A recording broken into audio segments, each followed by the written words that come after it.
መረጃ አይነት በወጣው መረጃ መሰረት ጠቅላላ የሸማቾች ኢንፍሌሽን በኢትዮጵያ 13% ነው እና ብር ባለፉት ወራት በወር 0.48% አካባቢ ቫልዩ ሉዝ እያደረገ ነው እና ባለፈው ዓመት 65% የመግዛት አቅም አጥቷል ከዩኤስዲ አንጻር።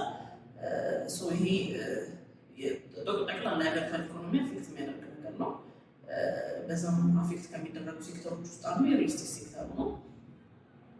ለአልሚዎች ለሙሉ ካለቀላቸው ቤቶች ይልቅ በከፊል የተጠናቀቁ ቤቶች ላይ ፎከስ አድርገው የሚሰሩና እንደዚህ አይነት ቤቶች እንዲሸጡ አድርገዋል። ምክንያቱም የፊኒሽንግ እቃዎች ሙሉ ለሙሉ በሚባል ደረጃ ከውጭ ሀገር ኢምፖርት የሚደረጉ ናቸው። ብር ቫልዩ ብዙ ባደረገ ቁጥር ደግሞ የእነሱ ዋጋ በጣም እየጨመረ ነው የሚመጣው። ለገዢዎች ደግሞ ብራቸውን ባንክ ከሚያስቀምጡ ይልቅ ንብረቶች ላይ ብራቸውን እንዲያውሉ አድርጓል።